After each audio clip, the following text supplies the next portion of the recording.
Hi smart marketers, welcome back my another video. In this video I am going to share how to collect email address on the website.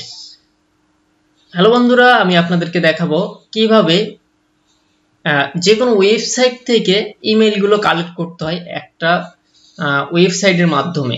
তো এই ওয়েবসাইটের মাধ্যমে আমরা খুব ইজিতে যে কোনো ওয়েবসাইটের জিমেইলগুলো কালেক্ট করতে পারবো। তো ডাটা এন্ট্রি লিড জেনারেশন প্রজেক্টের এটা হচ্ছে খুবই ইম্পর্টেন্ট একটা টপিকস। আপনারা ভিডিওটি না টেনে সম্পূর্ণ ভালোভাবে দেখবেন, তাহলে সম্পূর্ণ বুঝতে পারবেন। তো ডাটা এন্ট্রির আসলে অনেক ধরনের কাজ আছে। বিভিন্ন ক্লায়েন্ট বিভিন্ন টাইপের তাদের রিকমেন্ডেড থাকে। একটা ক্লায়েন্ট ইমেল অ্যাড্রেস চায়, কেউ নাম চায়, ফোন নাম্বার, বিভিন্ন তথ্য, কেউ কপি পেস্ট চায়, কেউ টাইপিং চায়। তো টোটালি সবগুলো মিলেই কিন্তু ডাটা এন্ট্রি। তো আজকে আমরা ডাটা এন্ট্রির আরো একটি খুবই মোস্ট ইম্পর্টেন্ট টপিক নিয়ে আলোচনা করতে চলেছি। তো ভিডিওটি না টেনে সম্পূর্ণ দেখবেন। তো আমরা আমাদের কম্পিউটার স্ক্রিনে চলে যাই, এখান থেকে গুগল ক্রোম ব্রাউজারটি ওপেন করি। ওপেন করার পর আজকে আমরা সাপোজ আমাদের এখানে একটা ক্রোম ব্রাউজার ওপেন আছে।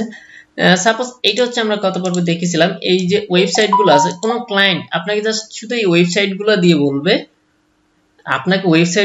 বলবে তাকে এই ওয়েবসাইটগুলোর জিমেইল কালেক্ট করে দিতে, পার্সোনাল কন্টাক্ট ইনফরমেশন কালেক্ট করে দিতে, শুধু ওয়েবসাইট দিয়ে বলবে। এর আগে আমরা দেখেছি yelp.com থেকে, তারপর বিভিন্ন 3-4টা আমরা অলরেডি করেছি। তো আজকে আমরা দেখবো শুধু ওয়েবসাইট লিংক থেকে কিভাবে জিমেইল গুলো কালেক্ট করতে হয় আরেকটা ভিয়া ওয়েবসাইটের মাধ্যমে। তো আমরা গুগল ক্রোম ব্রাউজারে চলে যাই।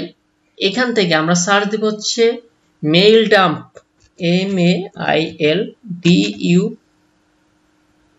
আমরা জাস্ট এই সাইটটাতে যাব, MailDump.com, জাস্ট .co, এই সাইটটাতে যাব, MailDump। আমরা জাস্ট এইটা ওপেন করব। তো MailDump.com এই সাইটটাতে আসার পর দেখুন আমরা এখানে ফাইন্ড ইউর ইমেল, এখানে কোম্পানির নামটা দিতে বলেছে বা ওয়েবসাইট লিংকটা। তো সাপোজ এই যে এখান থেকে আমাদের জুয়েলারি শপে আমরা সাপোজ এইটা কপি করলাম, এখান থেকে জাস্ট ডোমেইন নেমটা দিব। www এইগুলো দিব না, শুধুমাত্র ডোমেইন নেমটা দিব, যেহেতু এখানে রিকমেন্ডেড ফাইন্ড ইমেল অ্যাড্রেস। তো এটা খুব দ্রুত আমাদেরকে ইমেলটা কালেক্ট করে দিবে। তার ওয়েবসাইটকে, সম্পূর্ণ ওয়েবসাইটটাকে ক্রল করবে, ক্রল করে আমাদেরকে জিমেইলটা কালেক্ট করে দিবে। তো এখানে এক একটা টুলসের এক এক রকম কাজ।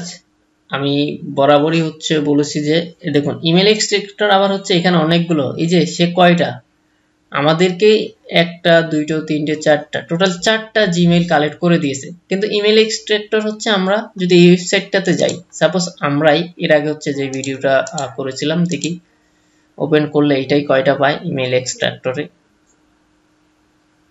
আচ্ছা দেখুন, সে মানে এক একটা এক্সটেনশনে এক এক রকম কাজ, সে পাচ্ছে একটা ইনফো জুয়েলারি। আর যখন আমরা এই ওয়েবসাইটটাতে আসলাম, দেখুন সে এই যে ইমেল এক্সট্রাক্টর শুধুমাত্র এইটা পেয়েছে। এছাড়া দেখুন বার্ড ভেন, এগুলো সম্ভবত পার্সোনাল জিমেইল হতে পারে, মানে ডোমেইনের সাবডোমেইন দিয়ে তারা অনেকে জিমেইল তৈরি করে। তো দেখুন এই এক্সটেনশনটা খুবই সুন্দর কাজ করে। তার ওয়েবসাইটে যতগুলো জিমেইল অ্যাড্রেস থাকবে প্রত্যেকটা আমাদেরকে কালেক্ট করে দিবে। তো আমরা যদি আরেকটা যাই, জাস্ট ডোমেইন নেমটা দিব আমরা। মানে ডাটা এন্ট্রির কিন্তু কাজের অভাব নাই, এক একটা ক্লায়েন্টের এক এক রকম চাহিদা থাকবে। তো আপনি যদি প্রপারলি, আমি এই সিরিজে 30 থেকে 35টা ভিডিও দিব, এই সিরিজটা যদি আপনারা একজন কমপ্লিটলি ভালোভাবে দেখেন, 100% একজন ডাটা এন্ট্রি এক্সপার্ট হতে পারবেন। মানে আপনার আর কোনো থাকবে না। দেখুন এখান থেকে আমরা জাস্ট একটা পেয়েছি, এবং দেন আমরা যদি এইটাতে যাই, কন্ট্রোল সি দিয়ে আমরা কপি করি, শুধু আমরা ডোমেইন নেমটা দিব। আমরা ফাইন্ড ইমেল অ্যাড্রেস। আর যেই ওয়েবসাইট গুলোতে ইমেল অ্যাড্রেস ফাইন্ড করা যাবে না, মানে এই এক্সটেনশনে দিচ্ছে না, ওইগুলো আমরা চাইলে স্কিপ করে যেতে পারি, হয়তো কোনো কারণে মিস্টেক থাকতে পারে। যে দেখুন এখান থেকে আমরা একটা পাচ্ছি, আর উপরেরটা দিয়ে আমরা এটা কপি করি, দেখি এটাই সম্ভবত পাওয়া যাবে কিনা আমরা চেক করে নিই। আমরা জাস্ট এখান থেকে ফাইন্ড ইমেল অ্যাড্রেস, এক্সটেনশনটা কিন্তু খুবই চমৎকার একটা কাজ করে। আচ্ছা দেখি কি রেজাল্ট দেয়। আমরা আরো অনেক অ্যাডভান্স লেভেলের কাজগুলো দেখবো। আপনারা শুধু পাশে থেকে লাইক কমেন্ট শেয়ার করে যাবেন যদি ভালো লেগে থাকে। আচ্ছা নো ইমেল অ্যাড্রেস। আচ্ছা এই ডোমেইনে আমরা কোনো ইমেল অ্যাড্রেস পাইনি। আমরা ম্যানুয়ালি ভাবেও দেখেছি, ইমেল এক্সট্রাক্টর দিয়েও আমরা ফার্স্টে দেখেছিলাম আগের ভিডিওগুলোতে। এই ওয়েবসাইটে কোনো ইমেল পাওয়া যাচ্ছে না। তো এইভাবে হচ্ছে আমরা যে কোনো কোম্পানির ওয়েবসাইট থেকে ইমেল অ্যাড্রেস বলেন, যতগুলো ইমেল অ্যাড্রেস আছে কালেক্ট করতে পারবো। তো আজকের ভিডিওটা এই পর্যন্তই। সবাই ভালো থাকবেন, সুস্থ থাকবেন, এবং ভিডিওটি ভালো লেগে থাকলে অবশ্যই অবশ্যই কমেন্টস করে আপনার মতামত জানাবেন। তো সবাই ভালো থাকবেন, সুস্থ থাকবেন।